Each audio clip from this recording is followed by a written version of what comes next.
Good morning, welcome to V3 news. లక్ష్యం సమాజ హితం. ఇక వివిధ దినపత్రికల నుంచి ప్రధాన వార్తలను క్లుప్తంగా తెలుపుతూ వార్తగా ఎటువంటి హడారు లేకుండా వార్తని ప్రజలకు మరింత చేరువ చేసే దిశగా కొనసాగబడుతున్నట్టు ఈ కార్యక్రమం V3 న్యూస్ పేపర్ నుంచి కార్యక్రమానికి స్వాగతం.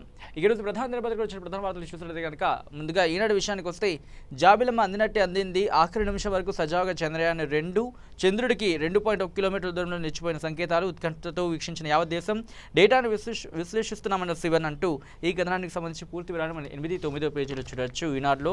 ఇక యాదాద్రి పుణ్యక్షేత్రంలో రాజకీయ ప్రచారమా, కేసీఆర్ కారు గుర్తుపై కాంగ్రెస్ ఆక్షేపణ, పార్టీలు సంస్థల ఆందోళన, రాజుగా భావించి సిరిపులే చెక్కారు యాడా వైస్ చైర్మన్ కిషన్ రావు అంటూ ఈ కథనానికి సంబంధించి పూర్తి వివరాలు మనం 3వ పేజీలో చూడొచ్చు ఈనాడులో. ఇక రేపు మంత్రిమండలి భేటీ, బడ్జెట్కు ఆమోదం అంటూ ఈ కథనానికి సంబంధించి పూర్తి వివరాలు మనం చూడొచ్చు 2వ పేజీలో ఈనాడులో. ఇక తక్షణం యూరియా తెప్పించండి, రైతులందరికీ సరిపోయేంత వరకు ఇవ్వండి, రైతులకి సరిపోయింది ఇవ్వండి, నౌకాశ్రయాల నుంచి నేరుగా గ్రామాలకు చేరాలి, సరఫరాకు 3000 లారీల వినియోగం అంటూ ఈ కథనానికి సంబంధించి పూర్తి వివరాలు మనం 2వ పేజీలో ఈనాడులో చూడొచ్చు. ఇక అలాగే రబ్బర్ స్టాంప్లా ఉండను అంటూ గవర్నర్ గాను ప్రజలతో మమేకమవుతా, సందర్భం వచ్చినప్పుడల్లా తెలంగాణకు వస్తుంటాం, తెరాస పాలనపై ప్రజల్లో అసంతృప్తి పెరుగుతోంది. ఇక ఈనాడుకి ఇచ్చిన ప్రత్యేక ఇంటర్వ్యూలో ఆయన చెప్పడం జరిగింది. ఈ కథనానికి సంబంధించి పూర్తి వివరాన్ని 6వ పేజీలో చూడొచ్చు ఈనాడులో. ఇక అలాగే తెలంగాణ అంకురం దేశానికి ఆదర్శం, రాష్ట్ర విధానం బాగుందని యూకే సిన్హా కమిటీ ప్రశంసలు. కథనానికి సంబంధించి పూర్తి వివరాలు 14 పేజీలు చూడొచ్చు. ఇతర రాష్ట్రాలు అనుసరించాలంటూ సిఫార్సు. ఇక అలాగే జ్వరాలున్నాయి, అన్నీ డెంగీ కాదు, ఎంతమందికైనా చికిత్సలకు సిద్ధం, వైద్య ఆరోగ్య శాఖ మంత్రి ఈటల వెల్లడి. గాంధీ ఆసుపత్రిలో పురుషులు మహిళలకు ప్రత్యేక వార్డుల ప్రారంభం అంటూ ఈ కథనానికి సంబంధించి పూర్తి వివరాలు మనం 14 పేజీలు చూడొచ్చు ఈనాడులో.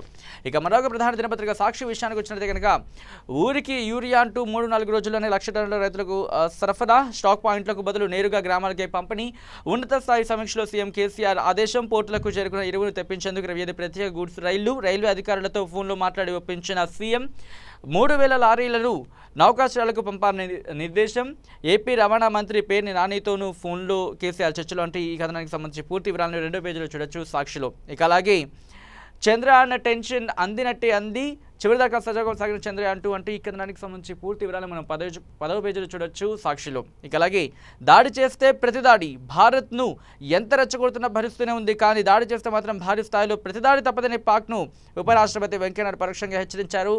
ఫవాద్ హుస్సేన్ पाकिस्तान मिनिस्टर, भाई आपने सुना तो बात एक ही है, हमारे चंद्रयान 2 तो फेल नहीं हुआ, हम लोग तो सक्सेस हुए, बस सक्सेस आया में हूँ, 2.1 किलोमीटर डिफरेंस संकेताలు ఆగాయి, but we are confident that ఇది కాకపోతే next we can go to the success. Fawad హుస్సేన్కి మాత్రం గట్టిగా వార్నింగ్ ఇవ్వాల్సిందే, ఎందుకంటే ఆయన చాలా సందర్భాల్లో ఆయన మాటల దాడి చేసి భారత్ని రెచ్చగొడదాం అనుకుంటున్నారు. బట్ ఆయనకి భారత్ సంగతి బహుశా తెలియదు కదా, రెచ్చగొడితే రెచ్చిపోవు, మేము శక్తితో మా శక్తి సామర్థ్యాలు చూపిస్తాం. ఫవాద్ హుస్సేన్ ఈసారి మీ మాటల్ని ఎంత పదంగా పెడతారో పెట్టుకోండి, బట్ మేము పట్టించుకోలేదు అక్కడ. రైట్, బల్దియా జల్దీ అంటూ ప్రశ్నలు సంధిస్తూ సాక్షి మరొక ఇంట్రెస్టింగ్ కథనాన్ని ప్రచురించడం జరిగింది. గ్రేటర్ పీఠంపై ముందస్తు నజర్, మరోసారి జీహెచ్ఎంసీ కైవశానికి టీఆర్ఎస్ వ్యూహం, 2021 ఫిబ్రవరితో ముగియనున్న పాలకవర్గం గడువు, మున్సిపల్స్తో పాటు ఎన్నికల నిర్వహణపై ప్రభుత్వ కసరత్తు ఈ కథనానికి సంబంధించి పూర్తి వివరాలు మనం చూడొచ్చు సాక్షిలో 2వ పేజీలో. ఇక మరొక ప్రధాన దినపత్రిక నమస్తే తెలంగాణ విషయానికి వస్తే పాతది పనికిరాదు, కొత్తది తప్పనిసరి, ప్రస్తుత సచివాలయంపై మంత్రివర్గ ఉపసంఘం, నిపుణుల కమిటీ నివేదికలు. అస్తవ్యస్తంగా ప్రస్తుత సచివాలయం ఎలాంటి ప్రమాణాలు పాటించలేదు, ఫైర్ సేఫ్టీ, గ్రీన్ బిల్డింగ్స్ ప్రమాణాలు లేవు, 4 గంటలు 3 అగ్ని ప్రమాదాలు, national building council, Indian green building council నిబంధనలకు విరుద్ధంగా పాదభానాలంటే ఈ కథనానికి సంబంధించి పూర్తి వివరాన్ని మనం 2వ పేజీలో చూడొచ్చు. ఇక ఇది దినపత్రికలో ప్రధాన వార్తలు. ముఖ్యంగా చూసుకున్నట్లయితే కనుక ఏదైతే చంద్రయాన్ 2 సంబంధించి సంకేతాలు విక్రమ్ నుంచి సంకేతాలు ఆగిపోవడంతో దానికి సంబంధించిన డీటెయిల్స్ని అనలైజ్ చేస్తున్నారు మన శాస్త్రవేత్తలు. అలాగే మరొక ప్రధాన వార్తను కనుక చూసినట్లయితే యూరియాకి సంబంధించి తెలంగాణ యూరియా కొరతకు సంబంధించి ప్రచురించడం జరిగింది ప్రతి దినపత్రిక. అలాగే యాదాద్రి పుణ్యక్షేత్రం రాజకీయం అంటూ కేసీఆర్ కారు గుర్తుపై కాంగ్రెస్ నేతలు ఆక్షేపణలు ఆరోపిస్తున్నారు. అలాగే ఇవి ఇలా ప్రధాన నేపథ్యం గురించి ప్రధాన వార్తలు. వీటిపై విశ్లేషించేందుకు మనతో పాటు జాయిన్ కాబోతున్నారు టీపీసీసీ అధికార ప్రతినిధి రాజురెడ్డి గారు. మరికొద్దిసేపట్లో మన స్టూడియోలో జాయిన్ కాబోతున్నారు. వీటికి సంబంధించి మనతో ముచ్చరించడానికి. బట్ ఆయనతో మాట్లాడి ముచ్చట్లోకి వెళ్లే ముందు ఒక చిన్న బ్రేక్ తీసుకుందాం. బ్రేక్ తర్వాత V3 న్యూస్ ప్లే కార్యక్రమంలో డిస్కషన్లోకి వెళ్ళబోతున్నాం. చూస్తూనే ఉండండి V3 న్యూస్, లక్ష్యం సమాజ హితం.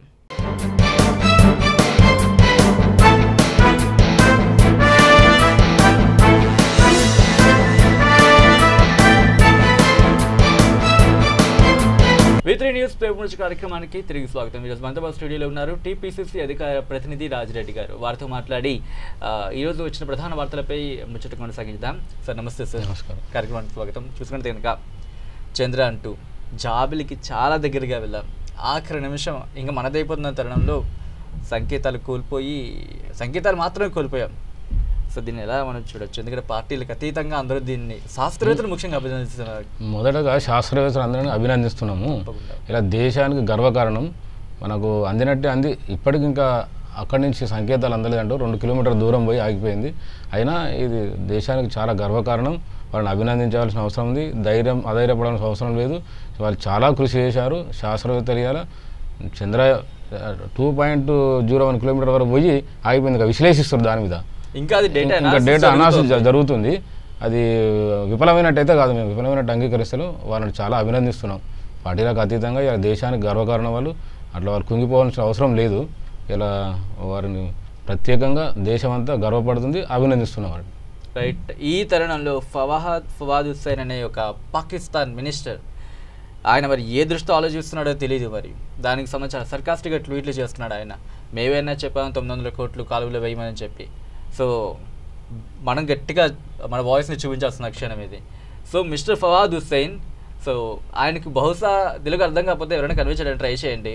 మీ సంగతి మీరు చూసుకోండి. బికాస్ మీ ఎకానమీ ఎలా డ్రాప్ అవుట్ అవుతుందో మీకు తెలుసు. కాబట్టి మీ ఎకానమీ మీరు కాన్సన్ట్రేషన్ చేసుకోండి. అండ్ మా సైంటిస్ట్ విలువేంటో ఎవరైనా ఉంటే కాస్త ఆయనకి మూవీ చూపించండి. మన సత్తా ఏంటో ఆయనకి తెలిసిపోతుంది అక్కడ.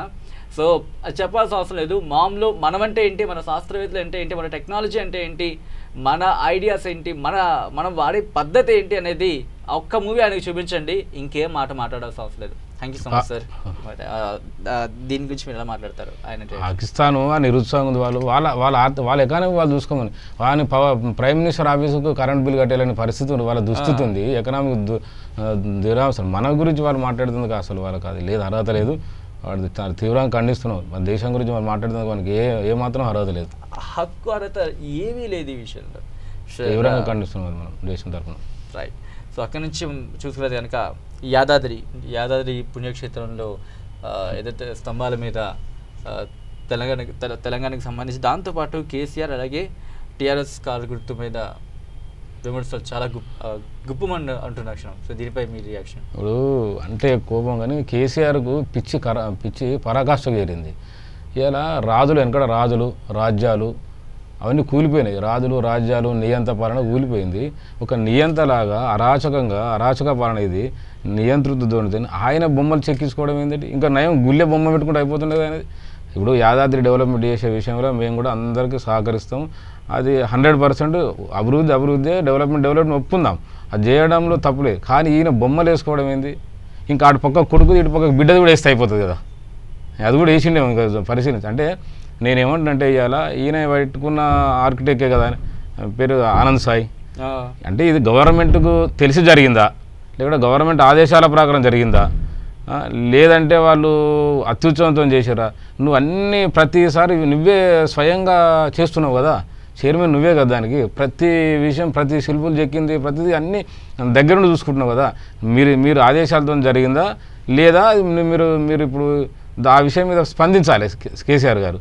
ఇట్లా ఆయనంతలో ఆయన వేసుకుంటే మాత్రం ఇది హిందువుల మనోభావాలు దెబ్బతినట్టే. 100% ఆయన అప్రజాస్వామికం. ఇది ప్రజాస్వామ్య దేశంలో ఇది జరగాల్సింది కాదు. ఇది ఆయన బొమ్మలు వేసుకోవడం ఏంది, సింబల్ కారు గుర్తు వేసుకోవడం ఏంది? ఇక నేనైతే పిచ్చి పరాకాష్ఠ జరిగింది, అప్రజాస్వామికం ఇది. దీన్ని తీవ్రంగా ఖండిస్తున్నాం. ఎంబడవని గవర్నమెంట్ ఆదేశాలు జారీ చేసి సమగ్రంగా విచారణ జరిపి దాని మీద కూడా జ్యుడిషియల్ ఎంక్వైరీ చేసి అవి ఉంటే అవన్నీ తొలగించాలని డిమాండ్ చేస్తున్నాం. దాని మీద ప్రత్యేక కార్యాచరణ మేము కూడా రూపొందిస్తాం. సార్ చూసుకుంటే కనుక ఏదైనా ఒక అలాంటి వాటిని ప్లాన్ చేసుకున్నది ఒక ప్లానింగ్ ఉంటుంది. ఆ ప్లానింగ్ అప్రూవ్ అయిన తర్వాత వాటి మీదకి వెళ్ళడం జరుగుతుంది. లేకపోతే వాళ్ళతో వాళ్ళు శిల్పలేఖనంగా చేసినట్టయితే కనుక సో ఒక అన్ప్లాన్డ్గా వెళ్తుంది. కాబట్టి ఇది ఆల్రెడీ ప్రీ ప్లాన్డ్గా చూస్తున్నారా, లేకపోతే వాళ్ళు అంటున్నట్టు శిల్పులు మాత్రం వాళ్ళు ఇయ్యలేదు కదా. ఇప్పుడు అత్యుత్సవంతో వాళ్ళే చేశారు మేము అది అంటే ఇప్పుడు అది సమగ్రంగా విచారణ జరగాలి, దాని మీద జరగాలి. ఎందుకంటే ఆయన ఇప్పుడు కనబడుతున్నాయి కదా, శిల్పలపై శిల్పాలు చెక్కిరు ఎందుకంటే అందరూ అట్లా చెక్కించుకుంటారు. కేసీఆర్ బొమ్మ కనబడుతుంది, ఆయన చేసినట్టు కార్యక్రమాలు కనబడుతుంది, కార్యగుర్తు కనబడుతుంది. ఇప్పుడు మనకు ఐడెంటిఫికేషన్ తెలంగాణ కొట్లాను, తెలంగాణ గురించి వచ్చినటువంటి తెలంగాణ అవి వేసుకోండి. ఇప్పుడు జాతీయ పక్షి చేసినామంటే నువ్వు రాష్ట్రకు సంబంధించిన వేసినామంటే అవి హర్షణీయం. కానీ ఆయన బొమ్మలు వేసుకోవడం ఏందని, ఆయన రాజు, ఆయన నియంత, మన ప్రభుత్వంలో ఆయన పరిపాలన కింద మనం అందరం ఏం జరుగుతుంది రాష్ట్రంలో, ఆయనకు తెలిసి జరుగుతుందా తెలియక జరుగుతుందా అనేది సమగ్రంగా ఆయన విచారణ జరిపించుకొని దాని మీద స్పందించాల్సిన అవసరం ఉంది కేసీఆర్ గారు. ఇప్పటికీ ఆల్రెడీ వివిధ పార్టీలు కానీ అక్కడ దీనికి సంబంధించి దీక్ష చేయడం జరుగుతుంది. సో కాంగ్రెస్ పార్టీ నుంచి ఎటువంటి కార్యాచరణ? అదే మేము ఏమంటుంటే ఎట్లా జరిగింది, తప్పిదం ఏంది, సమగ్రంగా విచారణ చేపట్టని మేము డిమాండ్ చేస్తున్నాము. మేము కూడా ప్రత్యక్ష కార్యాచరణ దిగుతాం ఇట్లా జరిగితే. All right sir. సో అక్కడి నుంచి వచ్చినట్టు కనుక యూరియాకి సంబంధించి నిన్న కూడా మనం మాట్లాడుకోవడం జరిగింది. ఈ విషయానికి సంబంధించి ఆల్రెడీ వర్షాలు ప్రారంభమయ్యాయి. నేనేమనంటే ఈ ప్రభుత్వానికి ముందు చూపు లేదు. ఇప్పుడు వ్యవసాయానికి ఎప్పుడు అందాల్సిన యూరియా ఇప్పుడు అందుతుంది. ఇప్పుడు ఇంకా అంటుండు రైల్వే దాంట్లో వచ్చింది, పోర్టులకు మేము అందజేసాము, వస్తుంది, అందరికి విలేజ్ వైజ్గా పంపిస్తున్నాం అని అంటుండు. ఇప్పుడు రైతు వ్యవసాయం ఎప్పుడు అవసరం అప్పుడు రావాలి. ఇప్పుడు లేట్ అయింది. వ్యవసాయానికి అనుకూలంగా ఉన్నప్పుడు వాళ్ళు పంటలు వేసుకున్నప్పుడు యూరియా వేయాల్సిన పరిస్థితి ఉన్నప్పుడు ఇంకా వస్తుంది అంటూ రాలేదు. యూరియా కొరత ఉంది. వ్యవసాయం రైతులకు ఇబ్బందికరమైన పరిస్థితి ఉంది. ఎలా రైతులు ఏంది అసలు రైతు బంధు ఇస్తలేడు. రైతు బంధు ఇమ్మీడియట్లీ ఇవ్వాలని మేము డిమాండ్ చేస్తున్నాం. రైతు బంధు లేదు, నీకు ఒక రుణాలు మాఫీ కాలేదు, మన రుణమాఫీ కాలేదు, అన్ని రకాలుగా ఇబ్బందులు పెడుతుండ్రు. ఇప్పుడు ప్రభుత్వం అసలు పాలన స్తంభించిపోయింది. ఈ రాష్ట్రంలో పరిపాలన స్తంభించిపోయింది. అని ఎంతసేపు ఏం చేస్తుండు, అన్ని మాటలతోనే జరుగుతుంది. మాటల ప్రభుత్వం, చేతల ప్రభుత్వం కాదు. రైట్. సో ఇంకా చూసుకుంటే కనుక ఇంకా నౌకాశ్రయాలు లారీలు పంపించడం కానీ లేకపోతే గూడ్స్ ట్రైన్ నుంచి యూరియా తెప్పించడం కానీ, ఎందుకంటే ఆల్రెడీ వర్షాలు మెండుగా కురుస్తున్న టైం, దీనికి ముందే చూసుకుంటే ముందు చూపు లేక వీళ్ళంతా ముందు చూపు లేక ఈ ప్రభుత్వం పట్టులేదు. ఎంతసేపు వాళ్ళ ప్రభుత్వం వాళ్ళ కుటుంబంలో ఏం జరుగుతుంది ఇదంతా వాళ్ళదే చూస్తారు తప్ప గవర్నమెంట్ ప్రజల మీద కానీ ప్రభుత్వం అసలే పట్టలేదు. అన్ని రంగాల్లో విఫలం. ఇప్పుడు 10 సార్లు చర్చించుకున్నాం, అన్ని రంగాల్లో విఫలం. ఇప్పుడు ఆయన ఏమంటాడు, మన నిరంజన్ రెడ్డి మంత్రి గారు రైతు చనిపోతే అంత అవహేళన మాట్లాడతాడు. ఇలా రైతులతో ఓట్లు వేయించుకొని రైతే మన దేశానికి వెనుముక అని, రైతే రాష్ట్రానికి వెనుముక అన్నటువంటి తరుణంలో రైతును మనం ప్రోత్సహించవలసి పోయింది. వాళ్ళను నిరుత్సాహపరుస్తుండ్రు. లైన్లో నిలబడితే సినిమా టికెట్ తీసుకుంటే లైన్లో నిలబడితే చనిపోతే ఆయన సినిమా హీరో బాధ్యుడవుతారా, థియేటర్ బాధ్యుడవుతారా, ఈ విధంగా వాళ్ళను కించపరచుడు, అవహేళన మాట్లాడు. మేమేం డిమాండ్ చేస్తున్నాం, ఆయన లైన్లో నిలబడ్డప్పుడే చనిపోయాడు. ఆ రైతు కుటుంబాన్ని ఆదుకుని పిచ్చిగా మాట్లాడింది ఈ వ్యవసాయ మంత్రి. నేను తీవ్రంగా ఖండిస్తున్నాం.